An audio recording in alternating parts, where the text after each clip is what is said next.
So this video is looking at taking data from Microsoft Excel and importing it into Word using the mail merge feature. So I've got the Visual Basic example that spreadsheet that you'll be able to find on my website and on Blackboard. I'm just going to use the form to enter some data. So I've got two forces that I've entered, I've got an angle, and I've got my resultant force and angle that I might want to export that data into a Word document. Now, we think quite logically in columns. We're quite happy with thinking of things in that sort of layout. But actually, when you're extracting data from Excel, Word and the mail merge feature likes to work as though it's a database. So it likes to think of rows, and each row is effectively a record.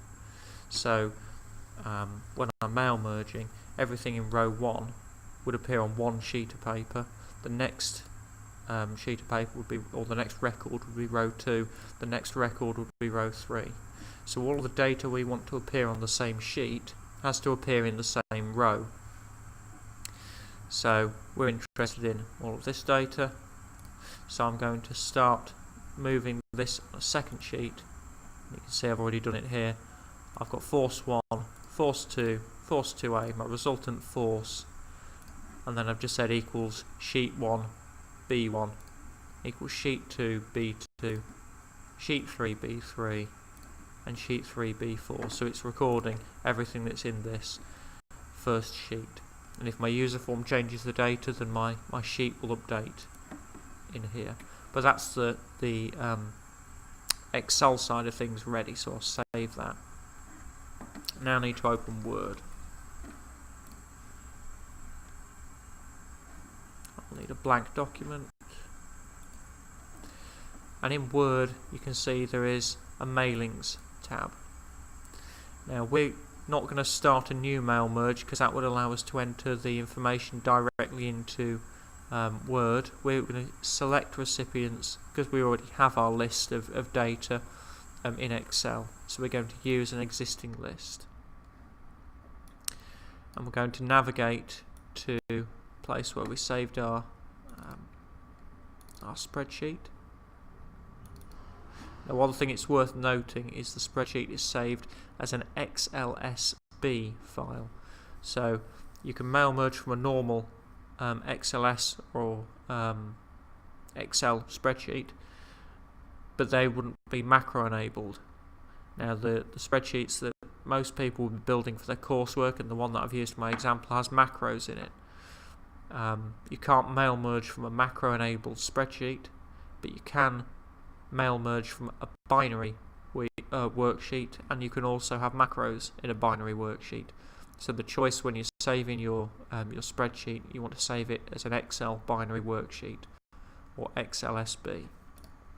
So we'll choose that workbook, and it asks us which sheet we want to take our data from. Well, we had all of our data sorted in rows in sheet 2, and that's it. That's the two documents linked. If I have a look in my folder, I can make this available. There's no point because it's a different question, but I've got a blank diagram that was the same as from the user form. I can insert some text boxes the same way as I normally would.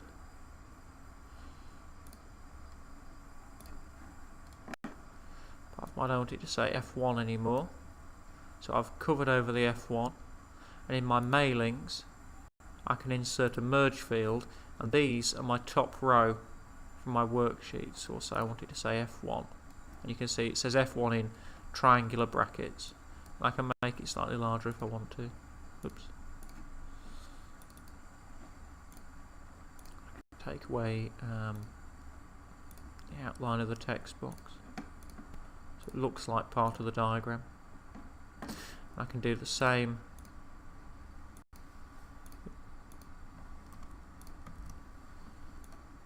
with F2, apart from we don't want it to say F1. So insert merge field F2,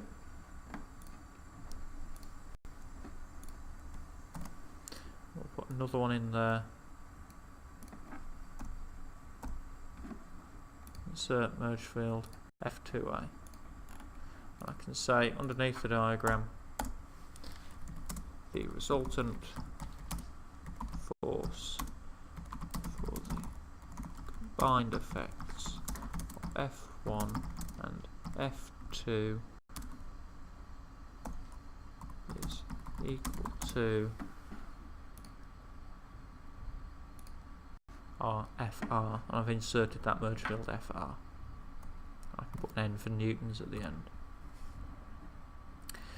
So if I click preview, that will then populate my first row of data, so 100 newtons, 200 newtons and 30 degrees. If I go back to Excel, 100 newtons, 200 newtons, 30 degrees, the resultant force was 264.57 and then a few more decimal places. And you can see it's put that in down here. Okay, we didn't have a force 3 and an X and a Y because I hadn't included those in the user form at this point.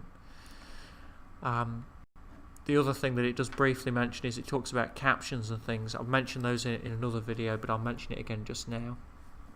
So if I go underneath my image on the referencing tab, I might insert a caption. It's a figure, so I want it to say figure. Okay, figure 1, and then I'll give it an appropriate title.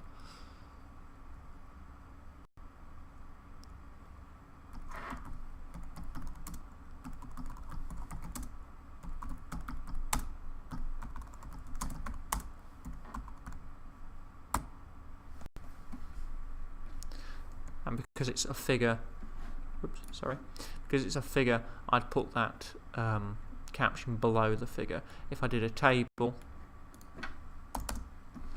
I'd insert another caption. I'd say it's a table. I'd put that above the table, so the table would then go in down here. Okay, that concludes the basic video on mail merging from Excel documents into Word documents. You then just save the Excel document as normal. That would be enough for your coursework, so you would save that, and you'd save the Word document as normal. If you ever wanted to use this in the future, you can finish and merge.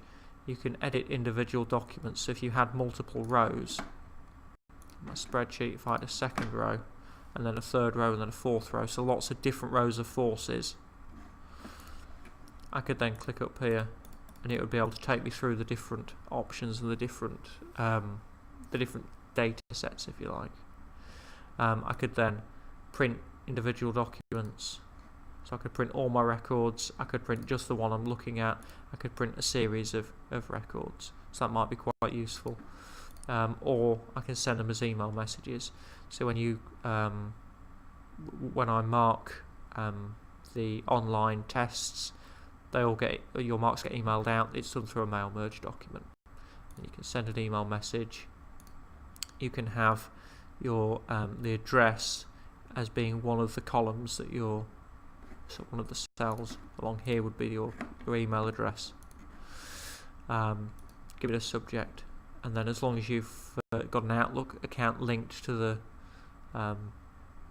computer you're using, you can click OK, and that would email out the record to somebody.